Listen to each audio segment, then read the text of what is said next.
systems engaged. Frequencies synchronized. Prepare for incoming transmission. Coming to you from somewhere in the multiverse, this is Robots from Tomorrow.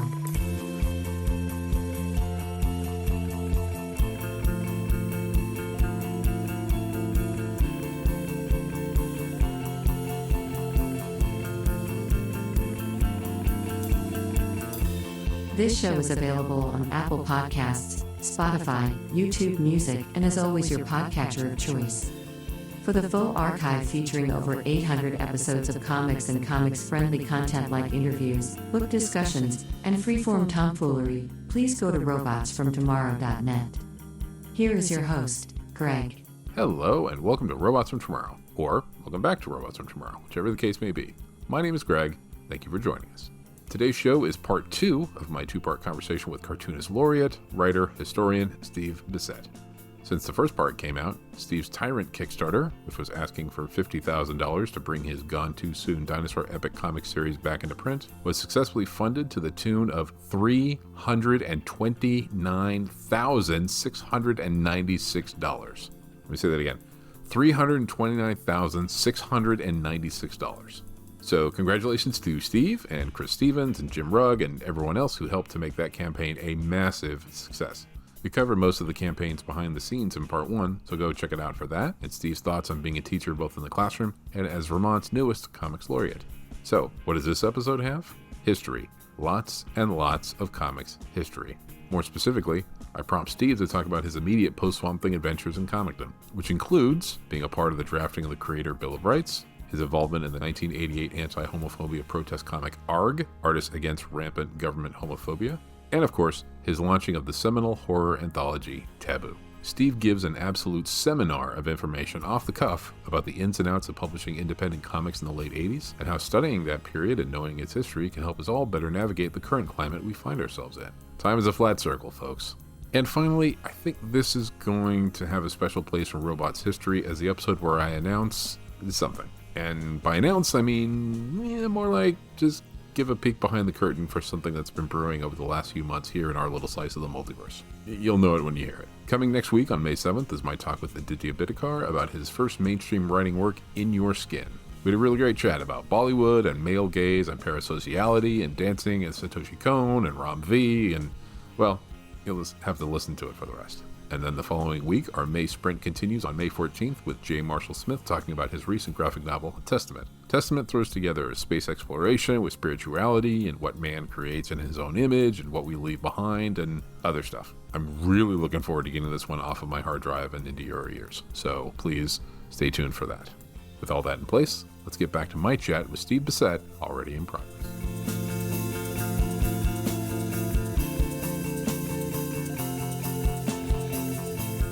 All right, I want to turn the clock back and talk about some like late 80s. So, you know, we're looking at post-Swamp Thing, obviously the beginning of TABOO. We're looking at AARGH. We're looking at like the Creator Bill of Rights. I find this era fascinating for a variety of reasons. And I want to talk about the lessons that we can learn from that era and the one that we're in now. I should put in a disclaimer at this point that there is probably going to be an extra level of self-interest on my end of the conversation as we talk about this, because getting ready for this, I've been going back and looking at that work, but also reading your blog about the beginning of TABOO and your manifesto and the origins of TABOO. And I found a lot of it resonating with me on more than just a historical level. So like it's hard to read that handwritten manifesto, not because of the scan. Like I've gone through and like actually sort of transcribed it out to something that I can actually read and understand. But it's hard to read that work and not have some gears turning in my head. So self-interest disclaimer in full effect. So it's 40 years ago. It's 1986. Dave Sim has come to you and said you, through his Aardvark International one, you and Totleben have a sizable, if not blank check, to do whatever it is that you want to do. You're coming out of Swamp Thing. How do we get from that to TABOO, number one? Okay. It started at the Mid-Ohio Convention that I used to go to every year. John Totleben used to go to Mid-Ohio Con. It was a fundraiser convention for cancer. There was a big auction the second day of the show, and the proceeds from that auction went to cancer charities. anti-cancer charities, I hasten to Yeah. add. Yeah. Cancer treatment charities and so on. Right. And John suggested I start attending, and I went for a number of years in a row, and those became crucial because I met Dave Sim at Mid-Ohio Con. Mm-hmm. Now, Dave did things like this. This is just one or two examples of what Dave used to do. So one morning, I think it was the second Mid-Ohio Con, John and I wake up at our hotel, and there is a limousine waiting for us outside. Mm-hmm. And Dave's in the limo, and he Yeah. says, I just thought you guys should experience what your masters at DC get to do when they're at an event, right? Like they go in limos. You Mm-hmm. guys should be in limos. And long story short, Dave had this metaphor of the inverted pyramid, that all the work that cartoonists like we were doing, the freelancer community was doing, was all being funneled. The proceeds are being funneled to the wrong end of the pyramid, that it was all going to the CEOs at Warner Brothers and later Time Warner when they took over DC Comics, and that we were living on scraps. And Dave was right, but it took him years, and I'm not exaggerating, Greg. Dave persisted for years in trying to wrap our wee little freelancer heads around that we were going at this ass backwards, right? Mm-hmm. Why not invest in yourself? Why not invest in your own work? And what Dave hoped, because he extended that same invitation that he extended to John and I, to Alan Moore, to Bill Sienkiewicz, to Frank Miller. Like there was a large group that Dave reached out to. Everyone that he saw were at the current top of their game doing work that Dave respected, that was being published. Dave was trying to convince all of us, why not invest in yourself? And Dave's real thought was, he was hoping that Alan, John, and I would just leave Swamp Thing and self-publish our own Swamp Monster comic. Like that's what he was thinking, right? Like take what you're doing and just make it not the corporate-owned character, make it yours. Right. Now, I referred earlier, and I wasn't joking, that I had a dream where I woke up and it was like, fuck, it's like Jason Woodrue, the Floronic Man, walked into my dream. A door opened, and here's the Floronic Man. And I was just like, I'm dreaming corporate characters. So my unconscious was telling me, Dave's right. Like, you gotta and Dave, Dave, incredibly sharp, intelligent, brilliant man, almost totally autonomous at the time. He was going through the breakup with Denny Lubert, his wife, and trying to figure out, how do I keep CEREBUS going? And it's not entirely a solo done project. Gerhardt, and I love and respect Gerhardt. I mean, just a great guy and a great artist. Gerhardt, by this time, was very instrumental to CEREBUS being on schedule, right? Essentially, it was a two-man version of how manga studios function, right? Where you've got people who are doing the backgrounds for your favorite manga, and the manga creator who's writing and drawing it, if it's a solo writer artist, they're doing the figures and all the storytelling, but they're dependent on their artists who can draw the best cars and draw the best buildings and draw the best streets, right? Gerhardt and Dave had synthesized their collaboration into this really smooth operating machine. And I know that because I used to go up to Kitchener and stay like a few days to a week, like every year.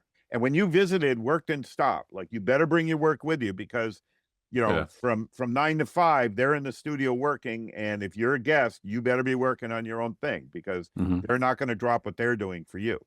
But I love that. I love that. So what happened is Alan Moore took the invitation, and that kind of turned into big numbers, which Alan ended up collaborating with Bill Sienkiewicz on. Only a couple of issues came out, and we found out after the fact that it was actually Al Columbia who was assisting Bill, who was also a linchpin in it. And however they were working, I got to know Al Columbia for a number of years, loved the guy, I love his work. But whatever Bill was doing, Al was like the Gerhardt, if you will, in that collaboration. And I got in a lot of trouble for saying this in my Comics Journal interview back in 92, 93, whenever I did the interview and it saw print.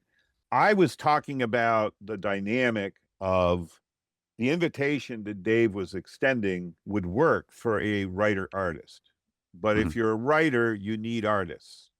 Or if you're an artist who don't have confidence in your drawing abilities, you need a writer.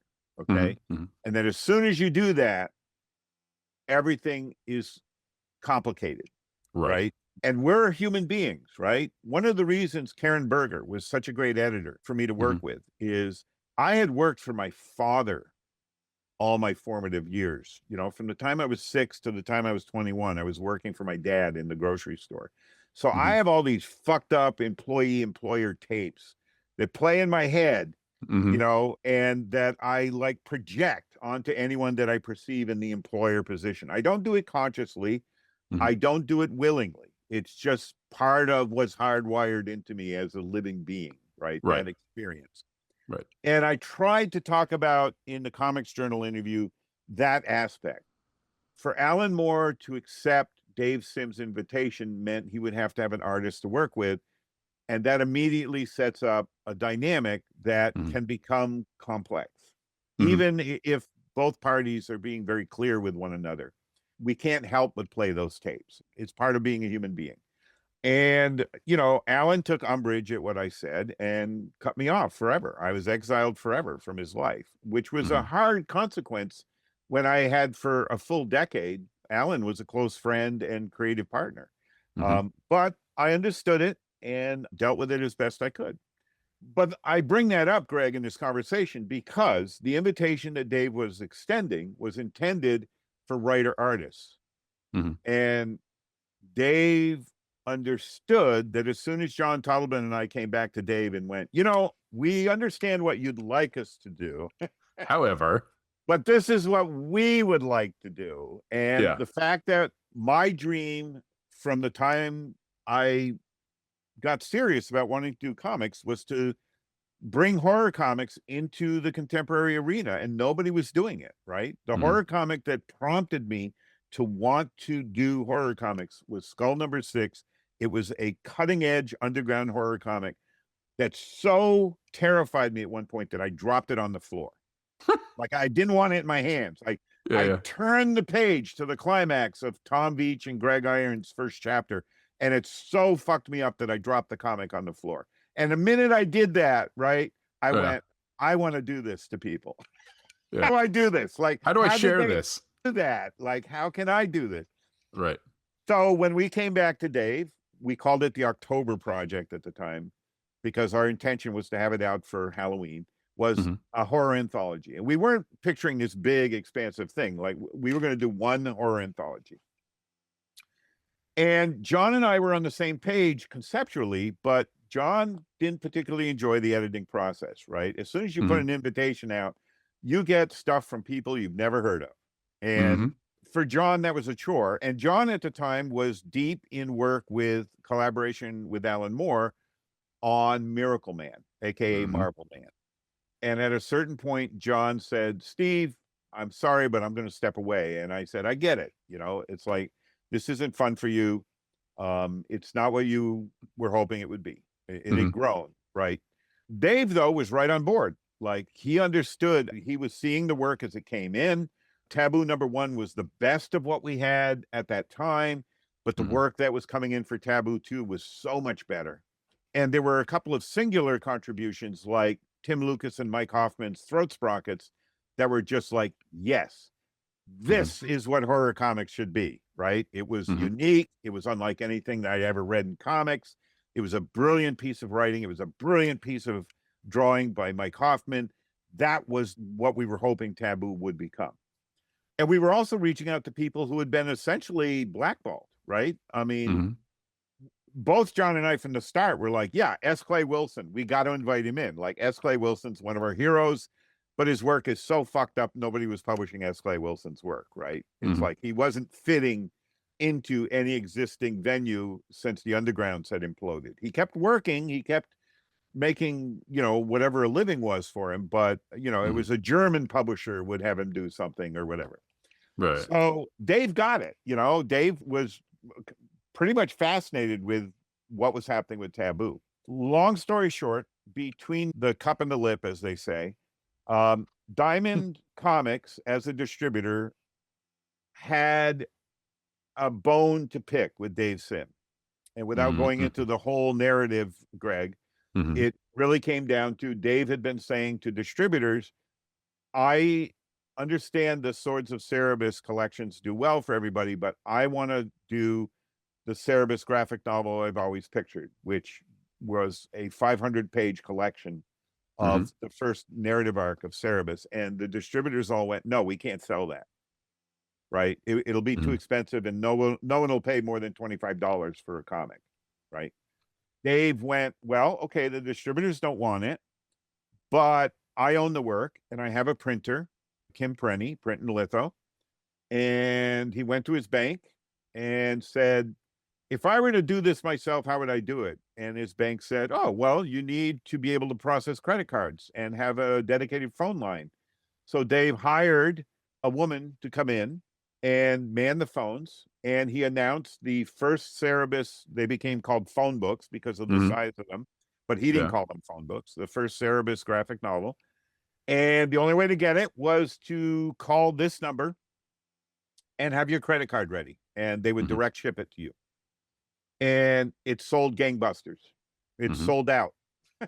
And suddenly the distributors were pissed at Dave. How dare you have this successful comic and not cut us in, was really what it came down to. And they made Dave's life hell.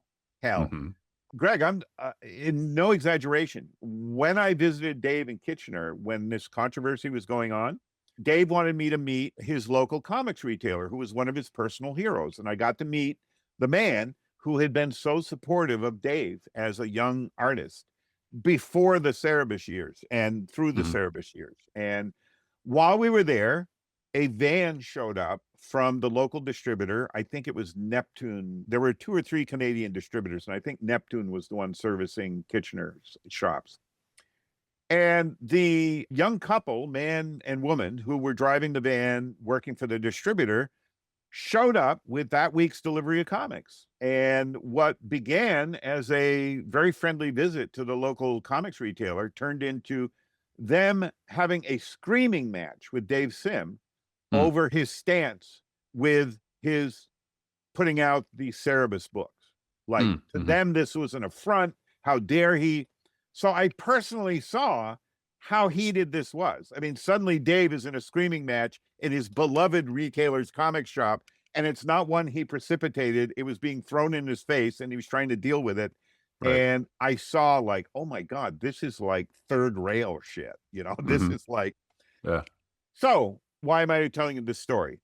Diamond was pissed at Dave, and instead of taking a pejorative action against CEREBUS, they were making too much money off CEREBUS. They attacked PUMA Blues, Eden Murphy and Michael Zuli's comic that Dave was publishing through Aardvark 1 International, the imprint he formed in order to be supportive of comics that he and Denny Lubert with Aardvark had been publishing, like Jim Valentino's Normal Man and Arn Saba's Neil the Horse. And, there were a number of comics that... like Journey exactly. Yeah. Dave suddenly realized that ethically, and he was the most ethical man that I had ever met in comics at this point in my life, that ethically he could not continue to publish other people's work, because it meant when a distributor was mad at Dave, they would take it out on the other person. Who were a blameless party. Suddenly PUMA Blues, who were only selling modest amounts and barely eking a living out of it, suddenly had a target on their back. This was the catalyst, my friend, for everything you're bringing up. The Creator Bill of Rights, all of this grew out of the conflict that was fomented when Dave Sim did what Dave Sim had a fucking right to do, which was, okay, the distributors don't want a 500-page CEREBUS. I can make it exist and I can sell it. And as soon as Dave sold it, I mean, everybody talks about that Dark Knight Returns was this breakthrough book. No. DC Comics looked at, oh, wow, Dave Sim is successful selling a $25 oversized collection of his work. That means the price ceiling just broke. Raised. You got it. Yeah. And it changed everything, Greg. But nobody credits Dave for having been the one who made the shot across the prow of that ship and changed how the industry suddenly could function.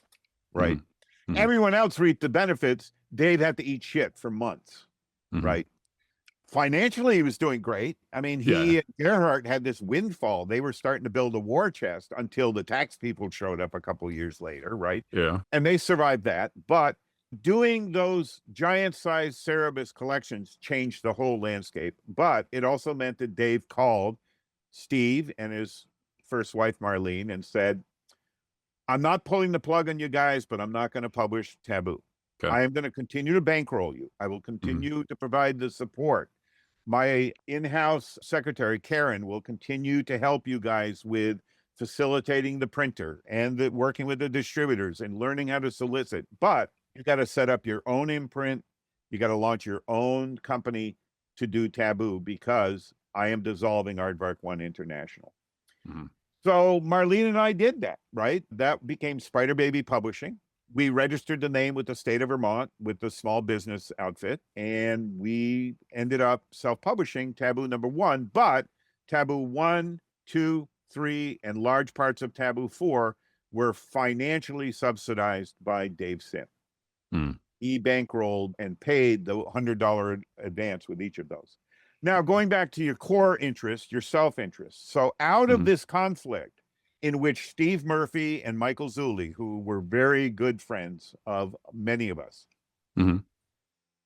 that was the catalyst for what grew into the Creator Summits that Dave Sim pulled together and bankrolled. Dave funded the original Creator Summits. There was one in Massachusetts. There was one in Toronto.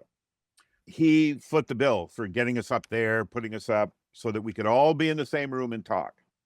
And then through Kevin Eastman, Peter Laird, who were aligned ideologically and as self-publishers, they also funded another summit in Massachusetts, and they sponsored the Northampton, Massachusetts summit that spawned the Creator Bill of Rights. And it was a very interesting process, Greg, because it began with Stephen Murphy, Michael Zulli, Steve Bissette, Dave and Gare, Kevin and Peter, but it began to grow almost instantly. Like Dave was very close with Larry Marder, who was doing Bean World. Now, Bean World was published by Eclipse Comics, but the deal that Larry Marder had with Eclipse Comics was that Larry was essentially self-publishing. Eclipse was handling all the grunt work of soliciting with the distributors and all that, but Larry was packaging and doing all the work on the comic himself. Eclipse was sort of the functionary who got it into the distribution chain. So that became the justification of Dave opening up the invitation so that Larry Marder joined us. And Larry and Dave were like, who were the galactic masters of Green Lantern? The guys, the Guardians of the not Guardians of the Galaxy. the guys with the big heads, right? Yeah, the little blue guys. Okay, so Dave and Larry were the little blue guys. Like, they, between the two of them, they totally had a grasp of what was happening in the entire comics market circa the 1980s. Who the players were, who the retailers were, who the shop owners were that were important, who were the ones who had entire collections that they had bought out of somebody's attic that set them up as key players in this marketplace. Who were the distributors? Who were the distributor reps? Who were the printers, right? How all this fit together.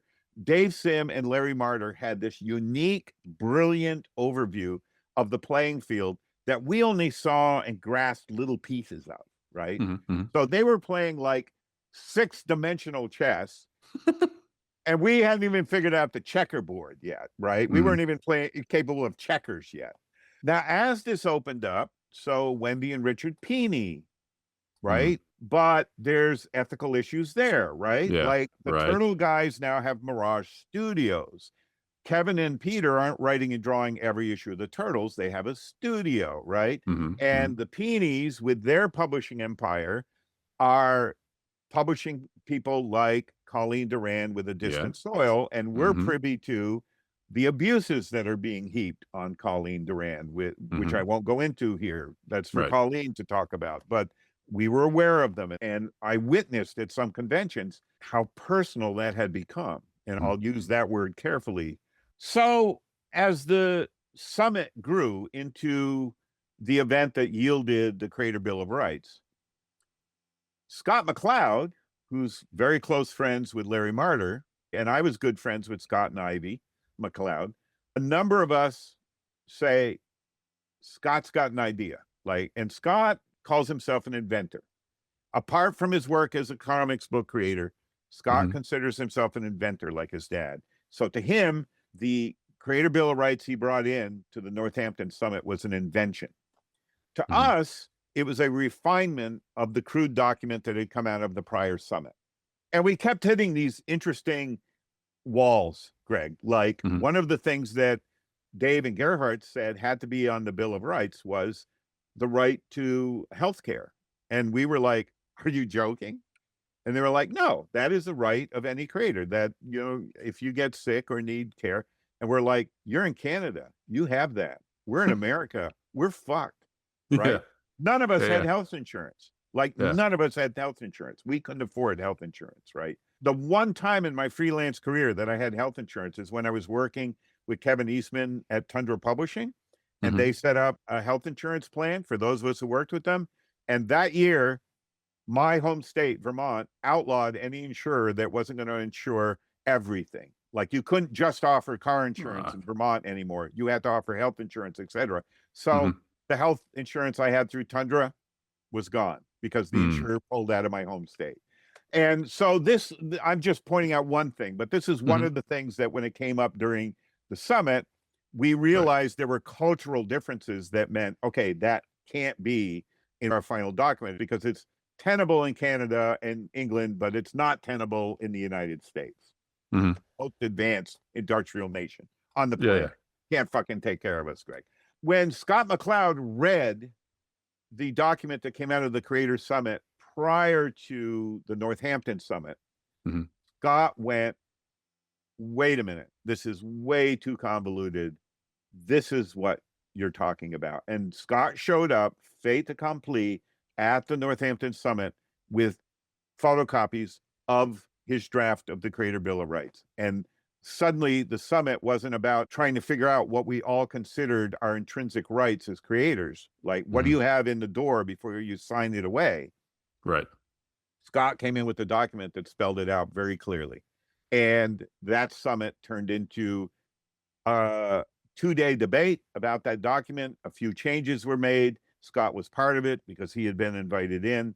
And out of that came the Creator Bill of Rights, which I still think is a valid and necessary document, right? More than ever before, we are now in a corporate environment.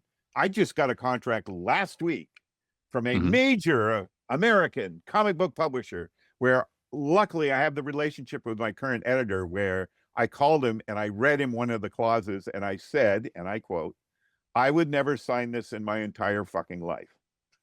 Right? Okay. Unquote. Yeah. Everything has been retrenched. Everything that the publishers were tripping over themselves in the 90s to offer the next generation of creators, to lure them in, to work with them. The advances that led to the better contracts with Vertigo Publishing, okay, or with Epic Illustrated, all that's gone now, Greg. It's all been taken away by those publishers. We're seeing a Disneyfication of contracts, right? And even contracts where the published work says copyright the writer, artist, they have more than likely signed a contract where for the duration of the contract, they're tied to that publisher, meaning 75 years after you're dead, that publisher can still publish your work. That's not copyright owned by the creator, and that's not a full implementation of creator rights. My deal when Chris Stevens first approached me was, because we're looking for a publishing partner for a mainstream edition of The Collected Tyrant, is I made it clear it would have to be a finite agreement, 5-year duration or something like that, where all rights revert after that period of time. Like that I'll work with a publisher, but it's gotten really bad out there. Page rates are low, right? And this whole industry of creative breakthroughs of graphic novels, many of them are works owned by the creators, but I'm only able to do this Tyrant crowdfunder with Lighthouse because I own the work completely. Do you see a way to steer the ship back in a Yeah. way that claws some of that stuff back. Because Yeah, it is, yeah. the creators, they have this ability to do this stuff and they give it up, when they sign the contract or whatever. But We give it theoretically, up. like it We still give it starts. up because we're told from childhood that we're Mhm. lucky if we get to do this for our living. And I was groomed through Kubert School, not out of any malice. It was Right. just the reality that Joe Kubert's generation of creators had worked within, that you signed away the work. My last long conversation with my mentor, Joe Kubert, which I have on cassette tape, was in part Joe and still arguing about work for hire, that I should be doing work for hire. And I was like, Joe, I worked really hard for 25 years to get out of work for hire, right? Mhm. So that was a generational issue to my mind. And now what's happened is we have the illusion of creator freedom that for some people is not an illusion, it's real, okay? Mhm. Eric Larson is among the Image partners, and I love all of Eric's comics work.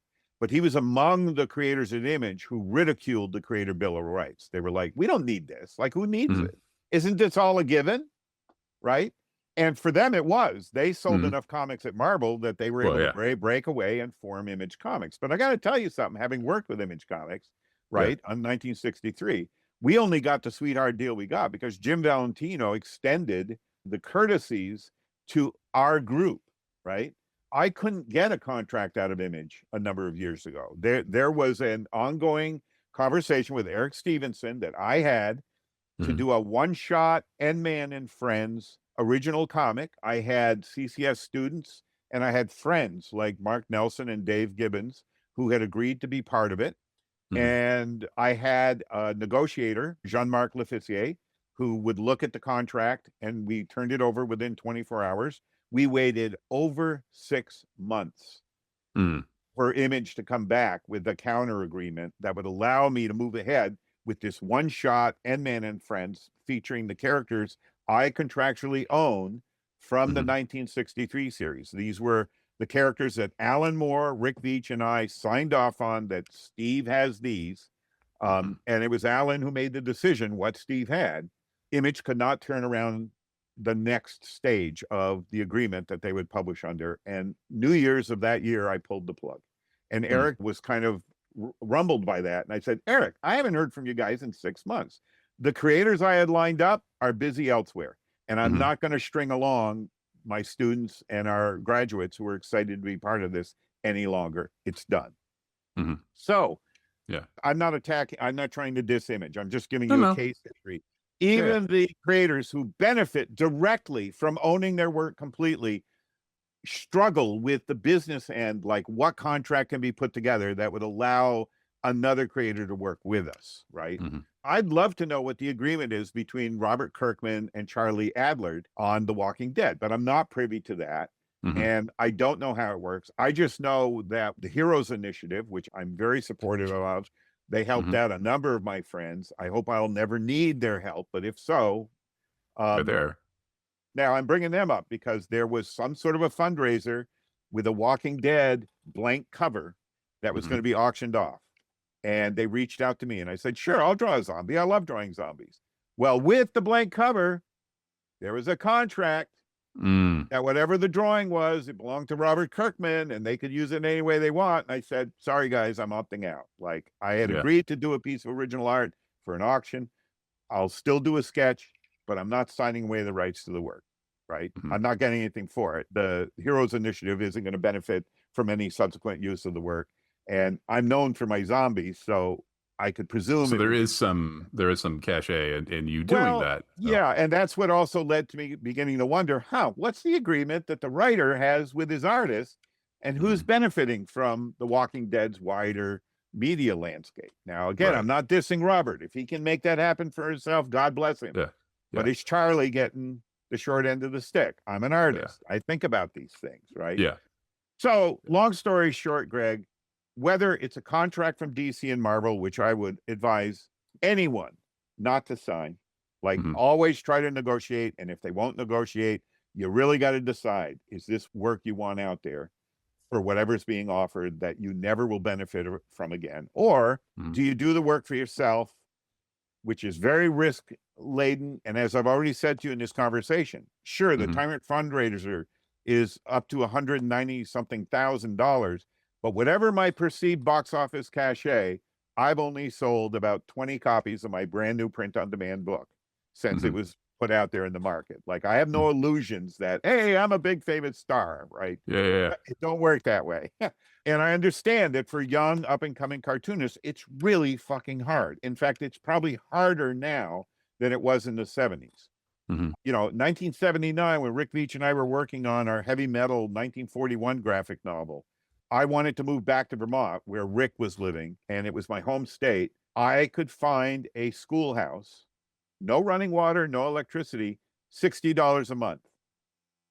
Cartoonists can afford $60 a month, right? Okay.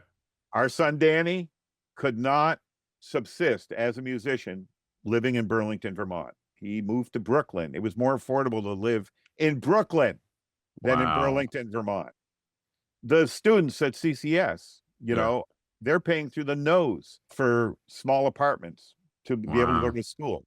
You know, $1,500 and up a month for a utility. I mean, it's fucked up. It's fucked up. But that's the world we're in right now, you know? Right. So, yeah, it's interesting, the generational aspect of it, and I guess it's getting back to sort of something we've already mentioned, but like print on demand, it gives you an ability to put stuff out, but it doesn't put eyeballs on your material. Exactly. How do you promote? Where do you promote? Right. Right. But like the publishers are like, look, we'll take everything, but people will see your work because we will promote it. And so it's like this weird. Maybe. I just had lunch with one of our alum. I won't name them. They're working with a very prestigious North American publisher. They did their first graphic novel through them. It's a wonderful piece of work. It's a marvelous graphic novel. No promotion. It's just dropped out there. Right. And I've had that experience as well. I was working with my friend Joe Citro with a regional publisher. We did a very well-selling book that was called The Vermont Ghost Guide. I was the artist. Joe was the folklorist who wrote it. It did so well that it was kept in print for about 15 years, maybe longer, 20 years. Went into multiple printings. So we approached them with the Vermont Monster Guide, and they jumped on it. So we bring in the book, we deliver it. They're overjoyed with it. I did some of my best work on that book. If anyone wants a sketchbook of monsters, if you don't want to buy my print on demand sketchbooks, go buy the Vermont Monster Guide. It's full of Bissette monsters.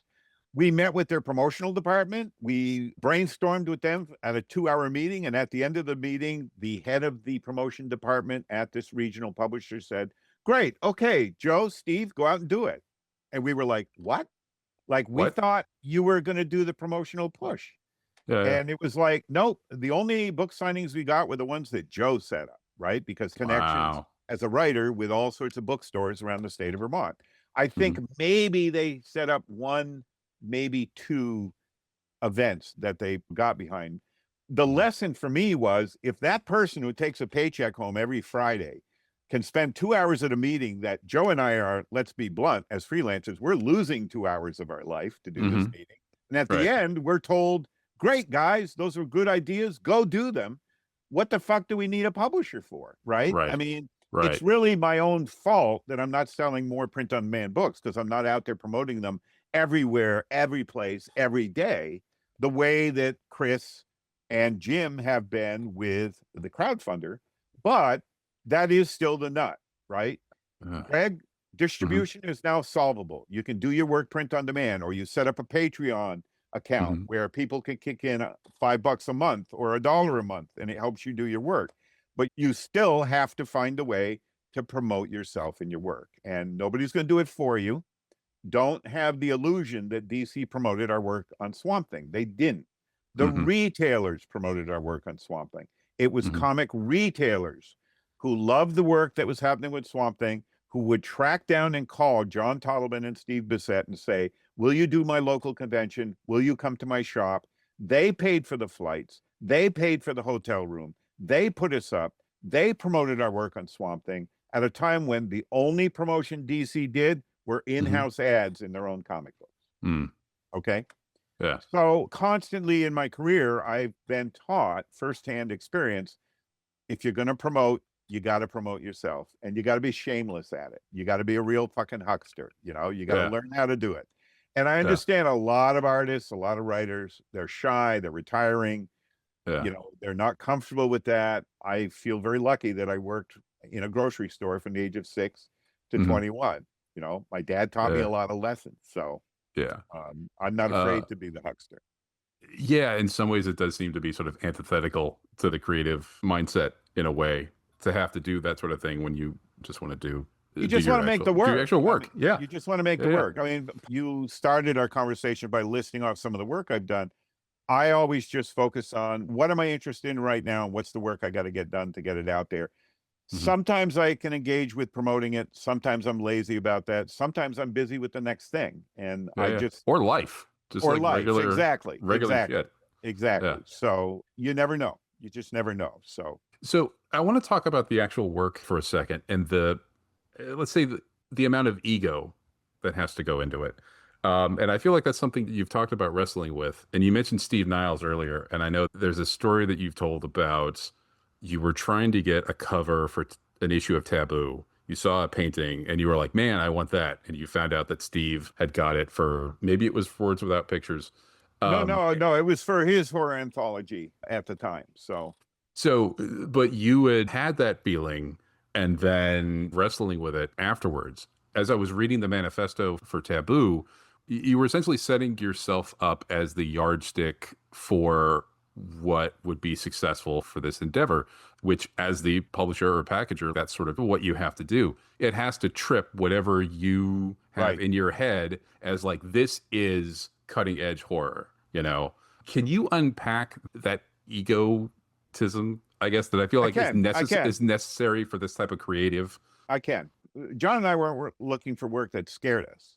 We were Mhm. looking for work that the person who made it was disturbed by the work they did. Mhm, And mhm. there's a difference between those two. I'm not splitting hairs here. Like, Right. we really wanted the most disturbing comics that we could put between two covers. And we wanted every volume of Taboo to be the most disturbing work that we got during that period. And part of it was, yeah, does it disturb us? But part of it was also, I love comics that I wouldn't write, and I love comics that I wouldn't draw. There are cartoonists like Michael DeForge. I love everything he does because I don't think like that. Mhm, mhm. Like, I couldn't draw like that. Like, I love it because it's like transmissions from planet DeForge, right? A planet Uh-huh. I never want to visit or live on, but I fucking love the comics, right? Yeah, yeah, So yeah. From a part of distance. right. Well, no, as a reader, right? I Oh, mean, yeah, yeah, for me, yeah. why is Bissette into horror? For me, consuming horror in all media is about, I want work that takes me to places that I never would want to go to in my life. Like, what is the most horrible shit imaginable? Take me there, but take me there vicariously. Okay. I mean, Mhm, that's mhm. the deal, right? Right. And if it's not honest, meaning if it doesn't disturb the creator, then why would it possibly have an impact on me? There's examples I could give you. Like, we got submissions from very well-known comic writers who sent us a script, and the script was like a House of Mystery script, you know? Mhm. Again, I don't want to diss anybody, but I'll give you an example. One script was a man who hates mice and puts traps everywhere in his house ends up being crushed in his basement when the support beam falls over and pins him to the floor like a giant mousetrap. The end. No, that's not a Taboo story. Okay. Right. Alan Moore sent us a brilliant script for number one that was essentially a slideshow being given by a family to captive home visitors who are like those horrible slideshows people used to have to sit through. And it's Mhm. of the most nightmarish vacation imaginable. And it was hilarious. It was a brilliant script, but it wasn't disturbing. It was Mhm. funny, right?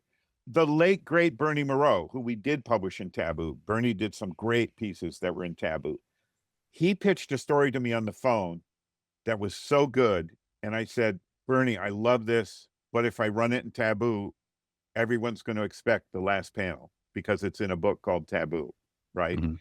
So this isn't out of ego, but it was like, you're like an orchestrator. You're Mhm. doing the orchestration for this curation process, and you've got to be sensitive to what is genuinely disturbing that's being offered by a creator. How does it impact me? And that's the ego part you're talking about, because your ego Mhm. is inevitably tied up in that. But Mhm. Mhm. also, how is it going to work in the totality of Taboo? Bernie's story, which and I really miss Bernie, and it's so sad that he's no longer with us and how that happened. He couldn't support himself as a cartoonist, and he took himself out. So I contributed to that tragedy by, he calls me up with a great story and I didn't buy it. Okay.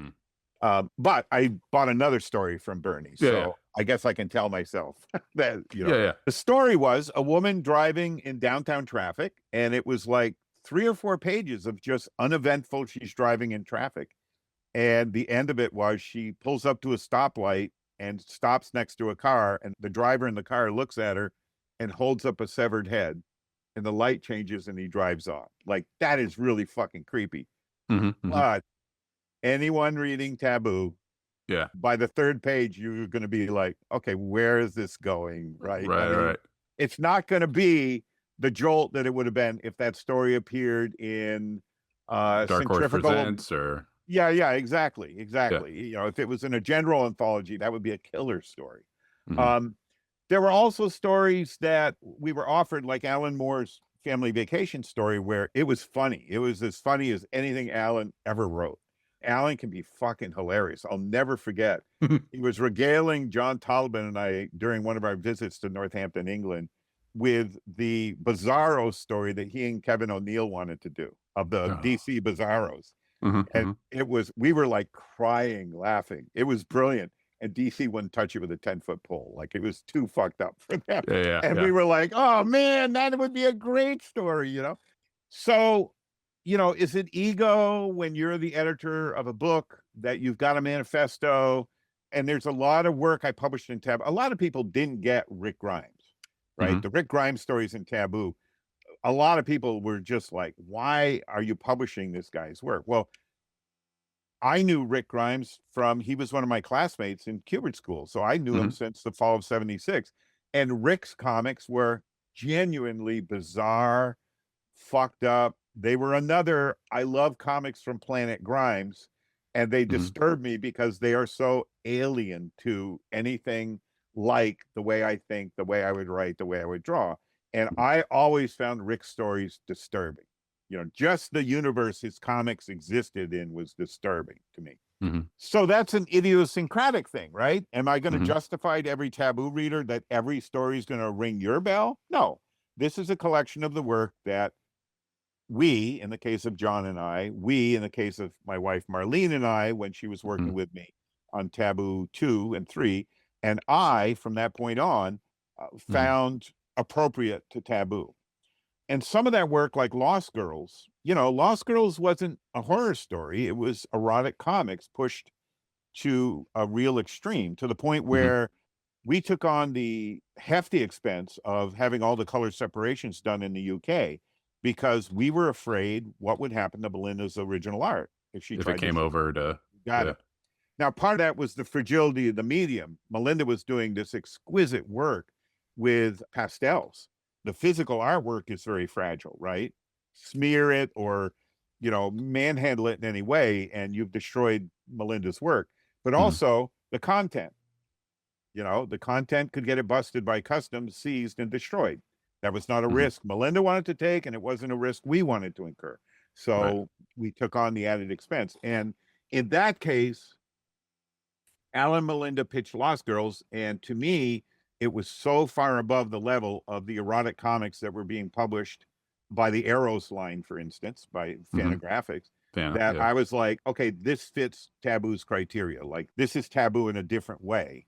So there were also points in time, and you tell me whether this is egotistical or not, Greg, when we rejected Alan's Family Vacation script, and we had a long conversation about that.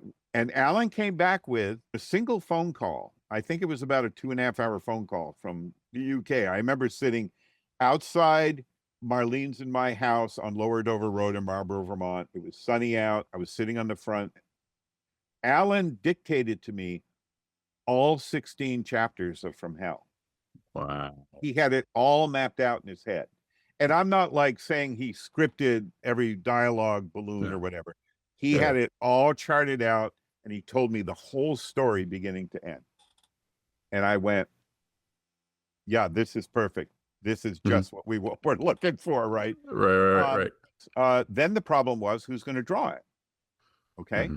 And that became a real aesthetic conversation. Mm-hmm. Alan had a number of people in mind, but the problem with all of them, myself included, when my name was brought in, not as Steve, you should draw it, but just the aesthetics of working with an artist. Many artists, myself included, tend to romanticize or aestheticize violence when we draw it. Okay.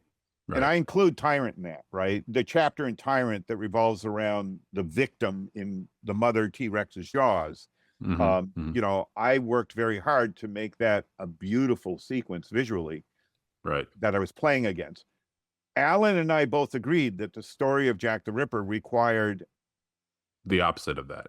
You got it. Or thank you. Exactly. The opposite of that. And the one artist I recommended who had already contributed to Taboo and who Alan already knew as a friend is, I said, Eddie Campbell in no way would make the violence beautiful. Like, to Eddie, that would be the anathema of his aesthetic. The problem would be, how do we talk Eddie into it? And I said, all right, I'll be the bad cop. Like, I'll take on the phone call. Because as soon as the words, Jack I didn't even have to get the Ripper. Eddie was like, "Yeah, fucking kidding me." Right? You know, it's like, so I called Eddie and basically convinced him that he was the only person working in comics today who could do From Hell with Alan. And Eddie accepted that argument, and the rest is history. Now, the relationship didn't end when the plug got pulled on Taboo.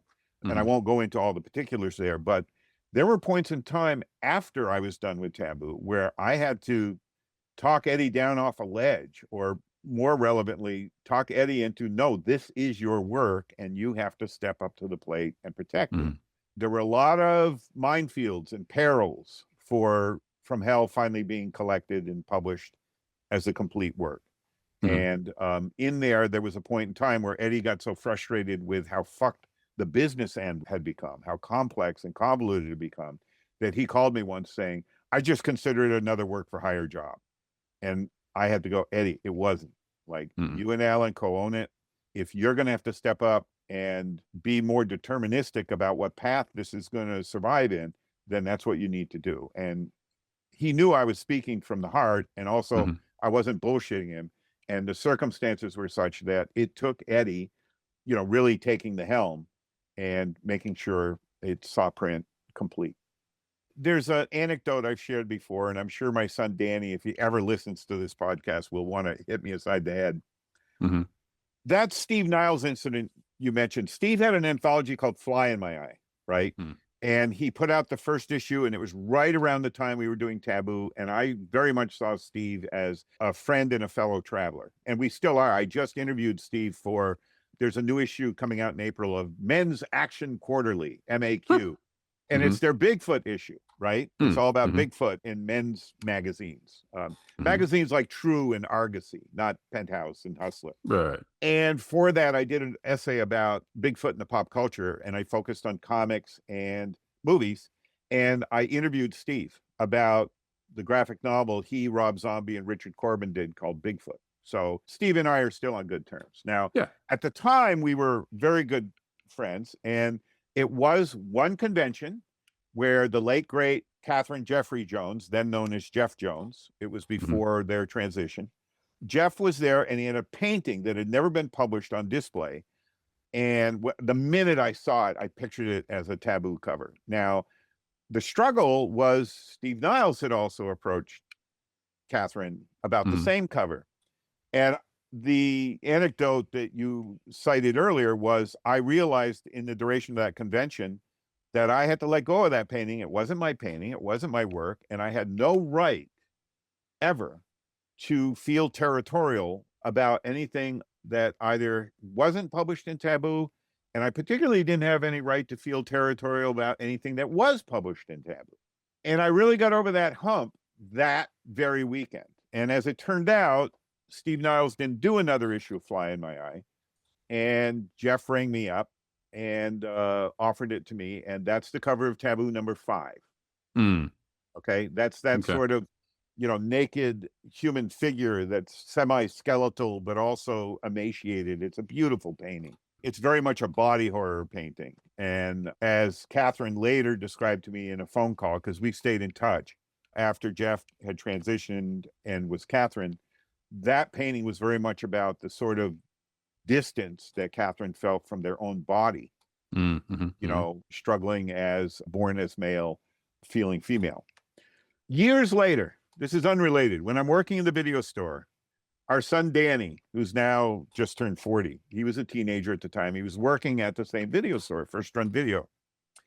And the midwife, Mary Lawler, who had delivered both of Marlene's and my kids, Maya and Danny were born at home. Our midwife was one of our customers at the video store. And Mary comes walking in and was happy to see me, big smile on her face. And I made the awkward dad mistake. And this is a big one. This is worse than any dad joke ever told. I introduced Danny to Mary and I said, Danny, Mary's the midwife who delivered you. And the two of them looked at each other like, what the fuck am I supposed to say now? Right. And I realized that second, that's me and Taboo. I'm just the midwife. I have no business feeling any connection to the work that was published after I published it. And that same kind of awkwardness sometimes applies. Now that the Tyrant crowdfunder is up and running, it's going to be 1 week tomorrow. People are like, okay, so the Taboo collection's coming, right? And it's like, no, I don't have any rights. We didn't retain any rights. We only bought first publishing rights. It would require a whole new set of negotiations. It would require so much legwork that I'm just not even vaguely interested in doing. Yeah. Including with people who are no longer alive.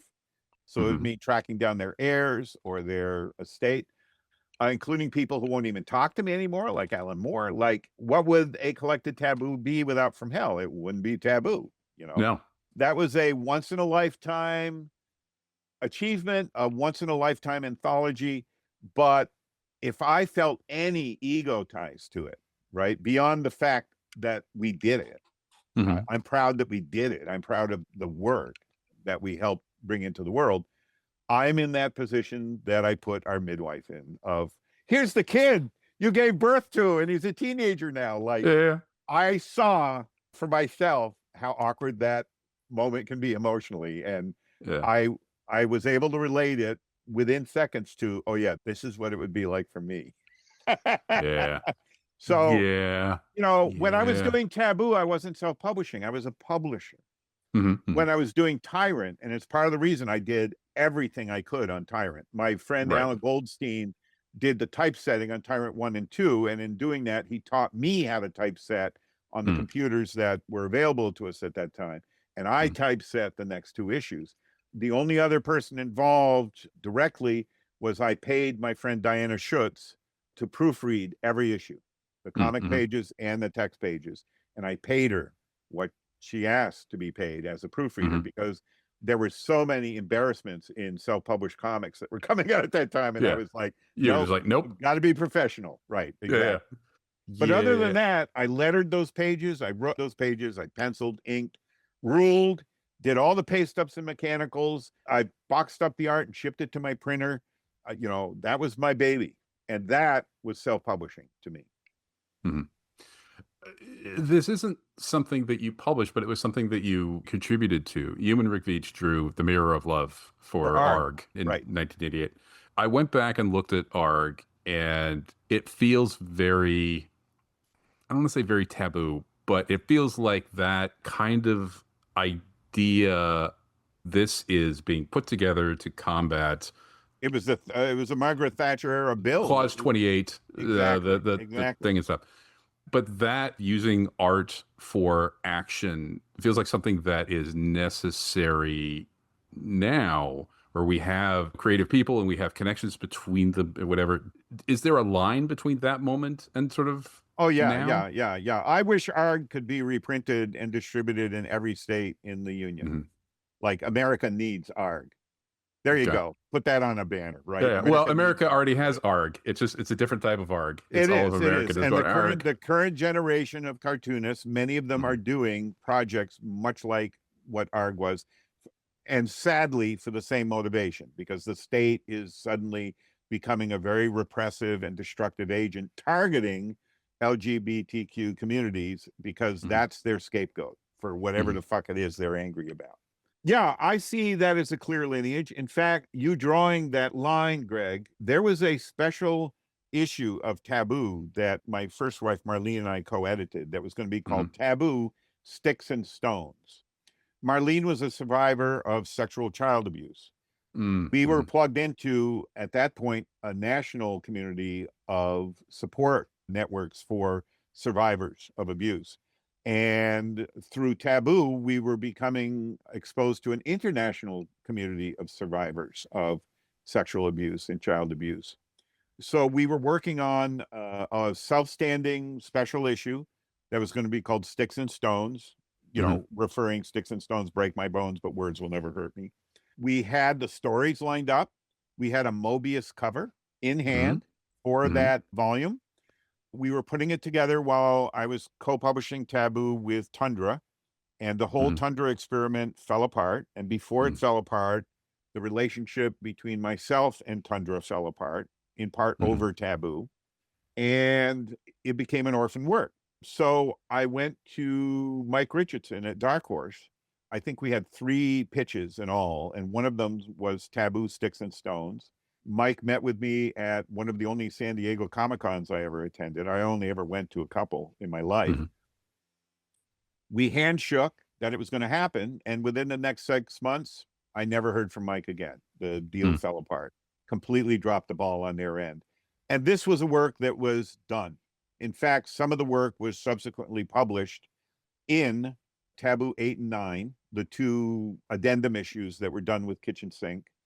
With Phil Amara, who was the actual editor, not me. I had edited and curated the material that we had in hand, paid for.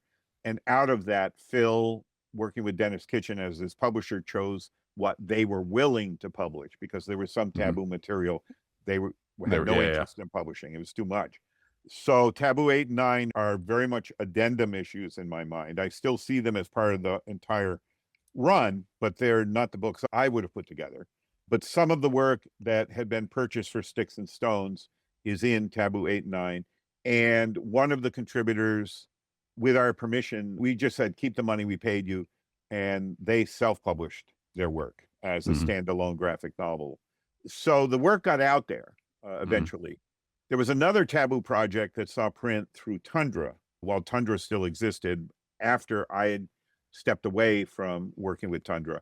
And it was called the AARGH Incident. And it was the first comic that I'm aware of that was written and drawn entirely by 2 abductees, people who had claimed to have been abducted aboard some sort of vessel or craft. And they were telling their own story, writing and drawing it. That would have appeared in Taboo. And when the deal fell apart between Taboo and Tundra, I convinced them to keep working with Tundra, and that saw print. In fact, my good friend Mark Arsenault, who runs a retail shop out of the Schenectady, New York area now, Wow Cool Comics. Mark was, I think, the art director and designer on that project. So how do I circle back around to your question? Have I answered? No. I think you did. I mean, certainly you've given me multiple answers for what was probably not even a question, more of just like a thing. So when I had mentioned earlier the self-interest part of it, this is kind of where I've been thinking. You know, reading the Taboo manifesto, seeing there is a need for comics that make you feel something, and then seeing AARGH and just being like, fuck, there needs to be one of these for like every. Unfortunately, we've got so many topics that you could like try and get people to feel something for. But I was like, there needs to be one of these for everything, because it was not only informative, but also just visceral. Dave Gibbons had a full page pinup of just, you know, a bus or a lorry going away from a bus stop, and there are immigrants standing at the bus stop. The lorry's going away, and in the lorry there's a cop in his SWAT gear. I guess it wouldn't be SWAT because it was the UK, but he's like, just, you know, hang around, they'll be here for the next one. And like, even that, like, there's no nonfiction documentary comics part of it, but it still used the power of comics to make you feel something about the thing. And so this has all been percolating in my head. what does that look like now? Because you with other people have been very clear about what went right and what went wrong with these sort of things. I'm now thinking like, okay, well, if I avoid X and if I go towards Y, try and be smart in knowing what you have, what you can put into this, what you're asking for, and all of those sort of questions that I am wrestling with or figuring out and sort of starting to come up with answers for. That is a large part based on not just what you did, but also your sharing that information in your interviews and your blog posts and all of that stuff. So I don't know where that's going. Well, I'll tell you where it's going. And this would be my advice to you or anyone that wants to pursue a project under any agenda, right? If you're doing a collective work, multiple creators contributing, and that is definitely one of the identifying marks of both Taboo and AARGH, right? It's a collective pulled together of like-minded people who agree on a specific agenda. And whether that agenda is emotional, Taboo, or political, social, AARGH, you're capturing lightning in a bottle. Well, here's my advice. Number one, make sure that there's one or two people who are going to make the decisions. Don't make it a boardroom decision, right? I've seen that kill so many projects. I can't tell you, Greg, right? Okay. Human nature, it will become divisive. You want to have it focused, and part of the focal point with AARGH, Alan and Melinda, they had an editorial focal point. The other thing that I would advise is you need written agreements. Okay. Contracts don't have to be complicated. They can be very simple, but this is what they have to be. These are prenuptial agreements. Yes. You're going to think through what happens if a month from now we're not talking to each other. This agreement has to cover any eventuality. Part of my advice would be, if it's an anthology project, make it finite. Do I regret that I can't do a collected Taboo the way they're Fantagraphics? I have the collected Zap comics. I have the collected women's comics up here. It would be great to have a boxed hardcover set of Taboo, but it ain't going to happen, in part because our agreement was so simple. We have one-time publishing rights. We didn't even call it first-time publishing rights. We were reprinting work, right? I'm very proud of Taboo 4, and we were reprinting Alejandro Jodorowsky and Jean Giraud's Eyes of the Cat, right? So it wasn't all unique work, but it had never in yellow.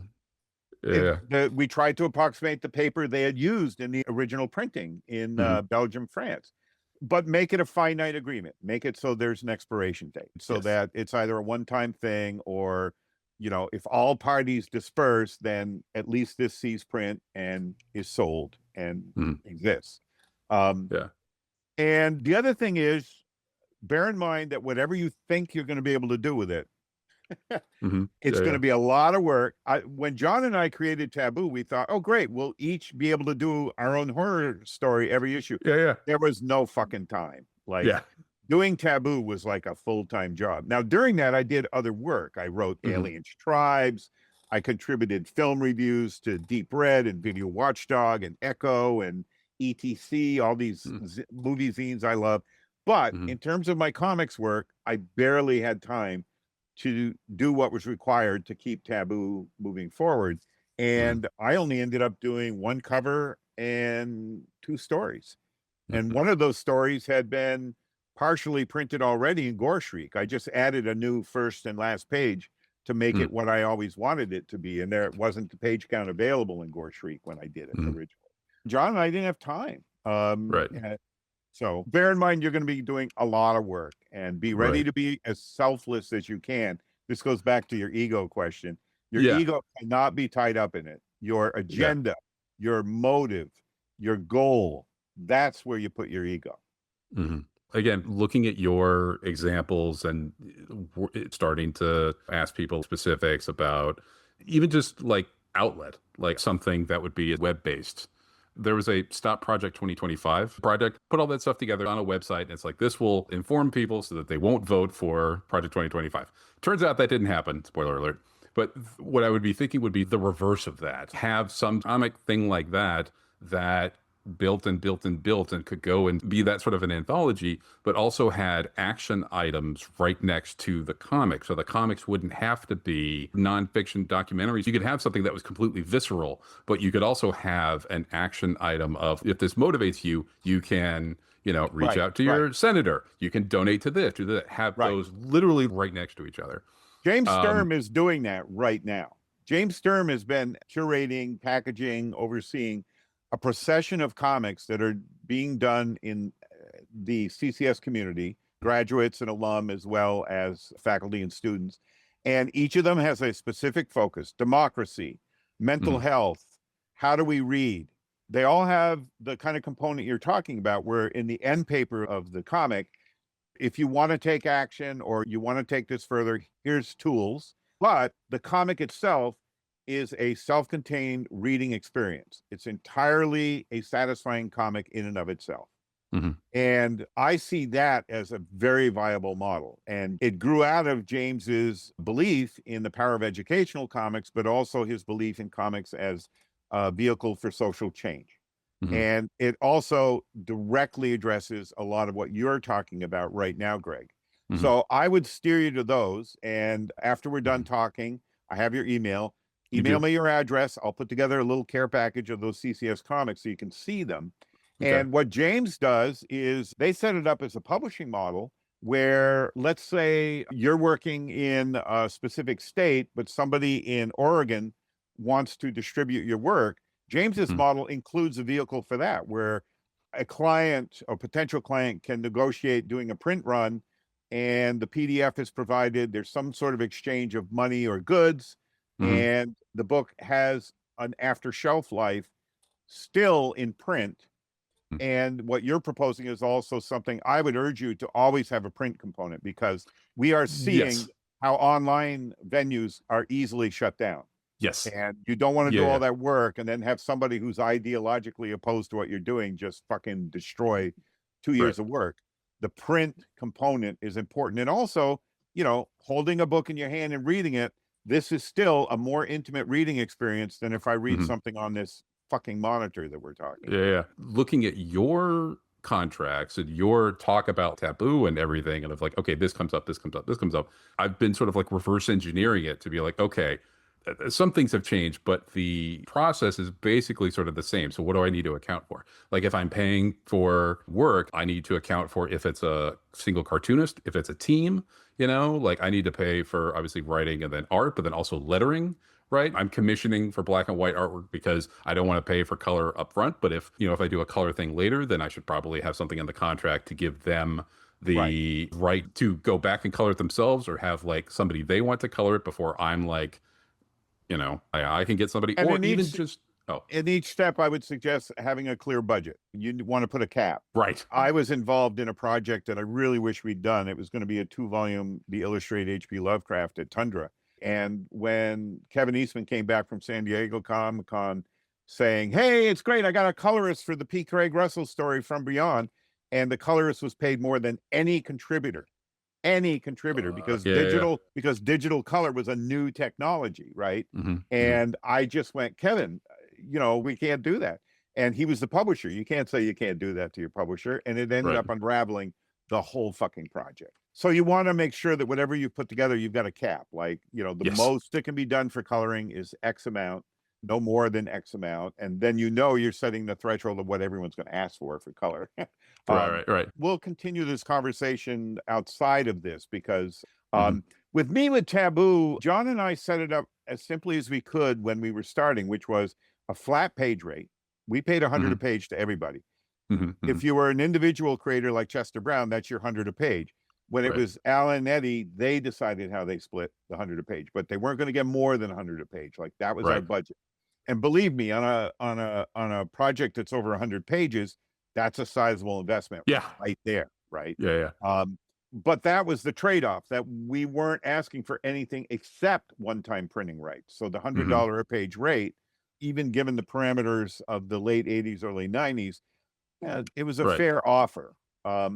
Given your resources and what you were bringing into it. Other publishers, Vertigo was paying way more by that point, but Vertigo was asking for a lot more than one-time printing rights too. So, but that also meant, when it was Charles Vess and Elaine Lee, they had to decide how they were splitting $100 a page, as opposed to Alan Moore and Eddie Campbell deciding how they were going to split. And there was no communication between the parties. Like we didn't even suggest a bar. It was just Right. like, it's 100 a page. If it's 6 pages, here's $600. Tell us who we're cutting the check to, and it'll go out. So, but that also invited some of the problems I talked about in the Comics Journal interview. I mean, one of my points was whoever's handling the money becomes the employer in the dynamic of the relationship. And that really Right. was a factor, I'm convinced, in Alan Moore pulling the plug on our friendship, because Yeah. I was more and more in the employer position, publishing work in Taboo, you know? And then once we were doing 1963 together, but the money was flowing through Rick Veitch's and my hands as the packager, it was reasserting that unconscious employer-employee relationship, and that took a toll. And how dare I speak about it in a public arena? Well, I wasn't dissing anybody. I was trying to, I was opening up the conversation you and I are having right now, you know, 30 something years later. Yeah. It's an uncomfortable truth, but I mean, it's there, right? Like, it's better to at least talk about it and sort of acknowledge it. I've seen relationships fall apart where all the parties are no longer alive. But there was a comic that was done through Epic Illustrated, and the seed was planted that the writer should get a bigger share of the page rate than writers typically got. So the writer structured the deal around the miniseries where he got a larger share than he would have gotten if there were a page rate being paid by Marvel. Well, this became increasingly problematic. And by the time they got to their final issue, where they wanted a number of other artists involved, suddenly it was opening the can of worms of, wait a minute, you're only being paid this much for all the artwork, right? And it became a source of strife, because now it wasn't just the relationship between one writer and one artist. Now it was between one writer and like 7 artists. And the 7 artists were all going, this isn't fair. The example I would bring in the classroom at the Center for Cartoon Studies was, if I'm writing a Western comic story, it's very easy for me to write a full page shot where I say, almost the entire Sioux Nation is visible on the hillside, right? Now, that took me how long to say to you? Yeah, 3 seconds. It's going to take the artist a fuck of a long time. They got to research horses. What are Sioux warriors in the plains wearing? You know, all this. It's like there is a work time ratio relative to writing and drawing. And I'm also a writer, so I'm not minimizing the intellectual work and the conceptual work that the writer does. But I can tell you honestly, as somebody who's written comics for mainstream publishers and who's drawn comics for mainstream publishers, the fact of the matter was, Alan could do an issue of Swamp Thing in a week, and that left him 3 more weeks of the month to do other work as a writer. And John Totleben and I busting our humps and dragging in friends like Rick Veitch to help. It took the 4 to 5 weeks to draw that script. And that's just the realities of making comics. Bear in mind, that might be one reason on your project, or any project like the one that you're discussing, to set a page rate and then leave it up to the participants to work out those divisions of labor and of payment. Lettering, coloring, those are perceived as additional jobs. What about an artist who letters their own work? Are you going to pay them that additional lettering fee, right? That's one of the things you're inviting with that. I've got a very long-term relationship with one of the CCS alum who does marvelous work, and they were smart enough right from their student years to understand that when they were working on a storybook project, that there were 2 contracts necessary, right? One was for doing the artwork and the other was for book design.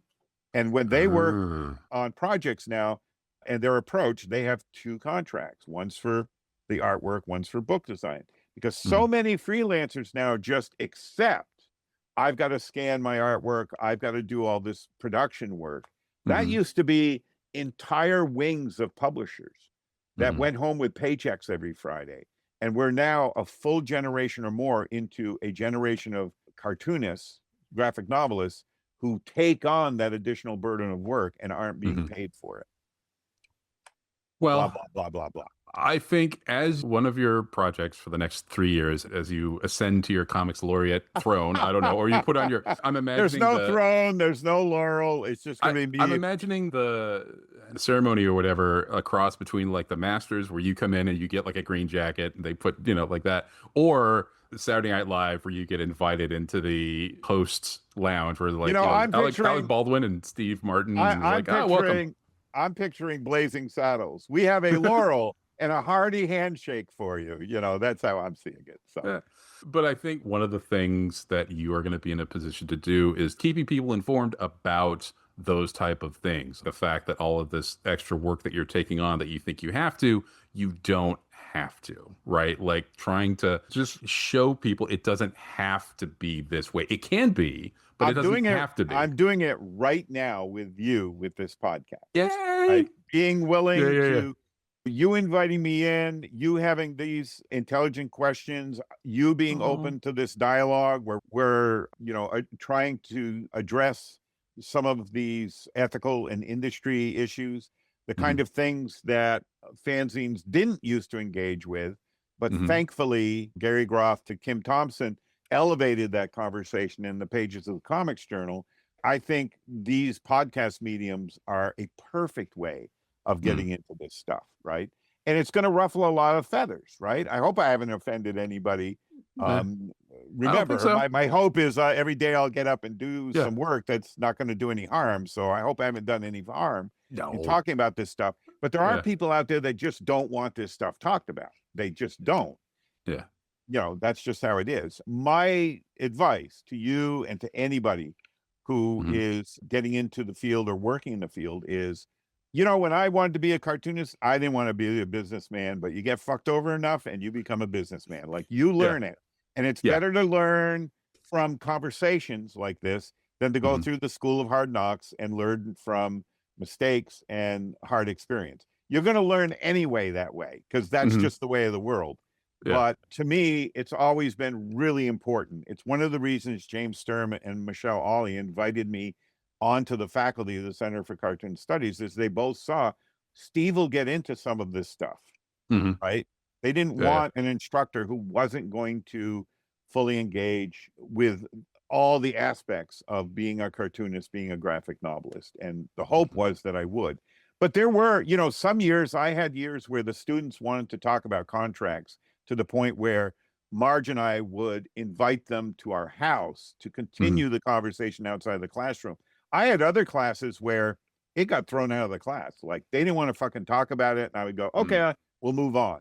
Some classes got more business information and were more receptive to it than others. That was their call. I wasn't going to force feed anything to anybody. But I also saw it as my job to be there for every student 200%, regardless of interpersonal or aesthetic or generational differences. I was there to work for them. And I learned more from my students than I think they ever learned from me. I really believe that. Jim said the same thing when I asked him, and he was talking about his, not SVA, but he did like 10 years at school or whatever. And he's like, I learned more from the kids than they ever learned from me. So yet another way that the two of you are joined, not just in Tyrant, but also in teaching. Steve, thank you so much for taking the time. Oh, my great pleasure, Greg. And I'm happy to do this again anytime you want. Let me put on my Huckster hat before we're done. Okay. Yeah. People are tired of it. So I do have print-on-demand books available on Amazon. If anyone's a fan of my work, I've got monster sketchbooks. If you just like that I draw monsters, there are 3 books right now: Thoughtful Creatures, Brooding Creatures, and In the Mood for Monsters. And In the Mood for Monsters also features an essay on why I draw monsters. Like, why do this, right? I've also got a new book series called Paleo Pop. It's actually S.R. Bissette's Tyrant Presents Paleo Pop, which is an extension of the text features I used to run in the back of Tyrant. These are articles, essays, interviews about paleontological pop culture, movies, TV shows, comics, trading cards, anywhere dinosaurs and cavemen have appeared. And so far, 2 volumes are out right now. I also have a book series called Cryptid Cinema. Okay. I've already written the 3rd book. Tim Paxton is doing the design work now. We have a 4th book in the works. And these are overviews of a genre that I see as a genre, but I don't see other people writing about it as a genre. Fiction and nonfiction films about cryptids, and not just real world cryptids like the Loch Ness Monster, Bigfoot, Yeti.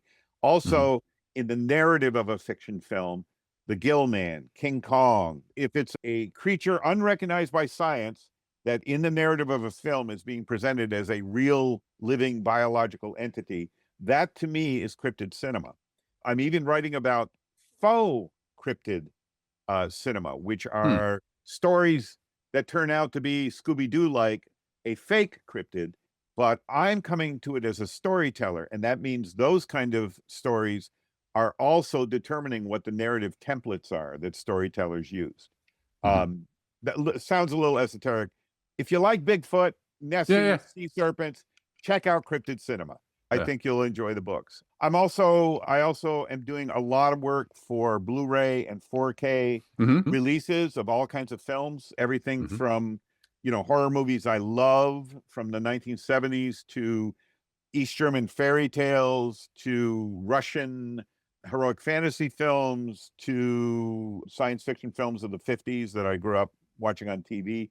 I've done a lot of work for the clients. And in fact, when I was putting together Paleo Pop, for the first time ever, you brought up ego. I never had put an author's page in my books, like other books I did. So I thought I better do that. I have one page of my other book work. I have 3 pages already in 8-point type of the Blu-ray and 4K and DVDs I've contributed. So it's turned into a whole new freelance career, and I'm having a blast with it. So check out all that shit. And I also contribute to a number of online publications. I'm a frequent contributor to Bare Bones magazine, available through Amazon. And I contributed to every issue of Monster, which is still available on Amazon. We did something like 34 issues, 32, 33 issues of Monster. And I'm in every issue. So there you go. Wow. Fuck. We started with a big introduction of me going through a CV, and you end the interview with a completely different CV of stuff that you do that I didn't even touch on. That's okay. Why would you? Because I have you to be able to do it for me. Steve, thank you so much. Greg, it's been a real pleasure. Let's do it again sometime, and thanks for your caring.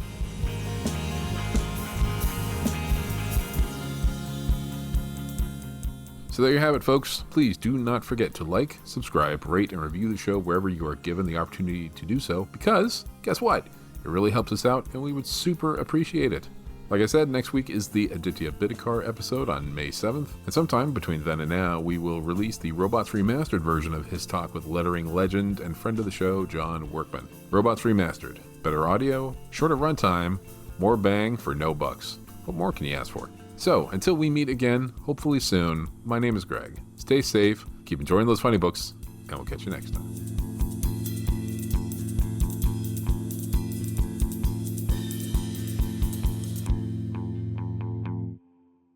Thank you for listening. Systems disengaged.